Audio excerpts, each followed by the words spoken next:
Et bien après l'explosion du e-commerce en 2020, 2021 c'est l'année évidemment du retour en magasin, mais avec des consommateurs qui ont un peu changé et qui sont réellement désormais omnicanaux. 39% d'entre eux ont testé le click and collect pendant cette période, pendant la crise, et ils vont être 41% d'entre eux, on estime ça en 2021, à continuer et donc faire croître cette pratique. Ces clients omnicanaux, ils ont particulièrement de valeur pour les retailers. Pourquoi? Parce qu'ils achètent plus. Un client omnicanal achète en moyenne 3,8 achats, alors qu'un client magasin, c'est 2,2, et un client online only, eh bien, c'est 2,7. Donc, il est très important de pouvoir les identifier, les comprendre et adapter ses stratégies marketing en fonction pour faire du store to web ou du web to store.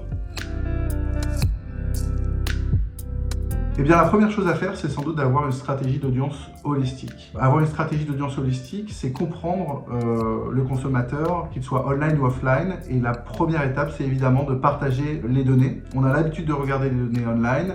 Il faut les connecter aux données offline, issues de la first party data, les données CRM, du programme de fidélité des magasins quand ils existent. Ça va permettre de faire plusieurs choses. Évidemment, réengager et fidéliser les clients, mais également aller chercher des prospects basés sur la connaissance client. Activer des données commerce, comme on peut aujourd'hui avoir chez Criteo. Un profil de consommateur. Quel est le profil de consommateur qui fonctionne mieux avec votre marque? Et ça va fonctionner. Soigner l'expérience utilisateur avec des messages personnalisés, en fonction évidemment des habitudes d'achat, et avoir une vraie recommandation de produit, ou alors en fonction du mode d'achat, plutôt online ou plutôt en magasin. Faire des activations sur mesure en fonction des audiences, web to store ou store to web, dans le but de rendre nos clients omnicanaux. Pourquoi c'est important de rendre les clients omnicanaux? Parce que les clients omnicanaux sont plus fidèles. Le taux de réachat d'un client omnicanal est de 11%, alors que ceux qui sont en magasin seul sont de 7%.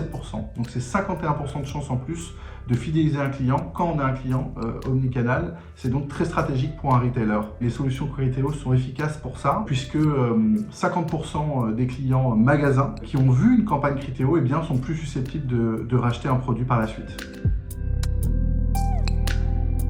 Une activation store to web pour Micromania pendant la crise. Ces magasins ont fermé et beaucoup des clients n'avaient pas l'habitude d'aller sur le site web de Micromania. La moitié des clients magasins Micromania n'étaient pas allés sur le site web de Micromania dans les 12 derniers mois. Et bien grâce à cette campagne, on a généré les ventes, et sur ces ventes, 49% des acheteurs effectuaient leur premier achat sur le site de Micromania, avec un retour sur ad spend de 21% par rapport à une campagne de conversion classique dans ce cas. Donc vous le voyez ici, store to web, dans le but évidemment de créer des clients qui deviennent omnicanaux, parce qu'on l'a vu, ça avait beaucoup plus de valeur.